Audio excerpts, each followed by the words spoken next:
Well, first, we were tremendously honored to be the 2010 Siemens Sustainable City, and primarily because, one, Siemens Corporation has such a tremendous reputation, well respected in the marketplace globally, and so to be associated with Siemens in the first place is a great honor for the City of Philadelphia.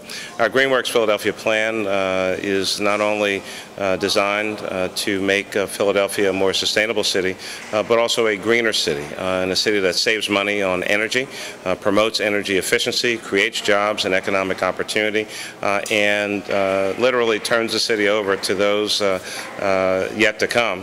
Young people today who are going to be in charge tomorrow, turn it over to them in a much better condition. Well, I think there are any number of issues that go into what's a sustainable city.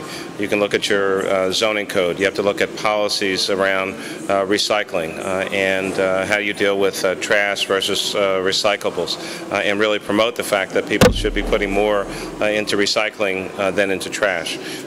It's about jobs and economic vitality. And so, for instance, again, when you recycle more, when you use different building materials, many of which I expect will be built, whether in Philadelphia or somewhere in America, you're putting a Philadelphian or an American to work. And so sustainability is not just about the environment, it's also about jobs, it's about training, it's about economic vitality, and that's what we're trying to promote in Philadelphia.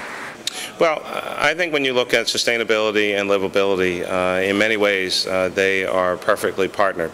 And so we've created more bike lanes for folks in Philadelphia.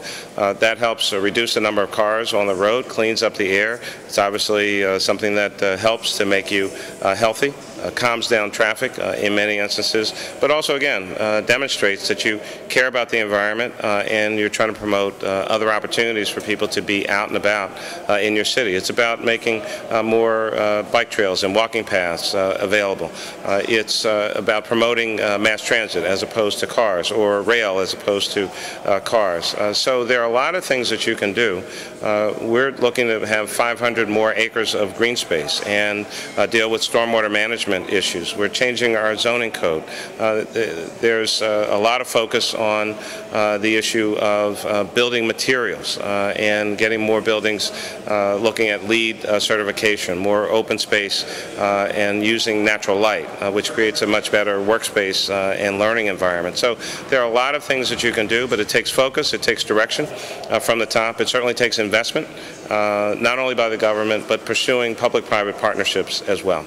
Well, certainly we have to, we've tripled our recycling rate, but quite honestly, we started at a pretty low level. We're now up at about 19%. In the future, that has to be up above, should be up above 50%. We want to continue to green the environment, and whether it's 500 new acres of open space or the planting of 300,000 trees. We want to better utilize this is a long-term plan called Green City, Clean Waters, and it's about using our natural assets of green open space to deal with stormwater management and combined sewer overflow. So all of these issues, many of them are short, some medium, and others longer term investments that you make that ultimately save money, protect the planet, and make a city more sustainable and more livable.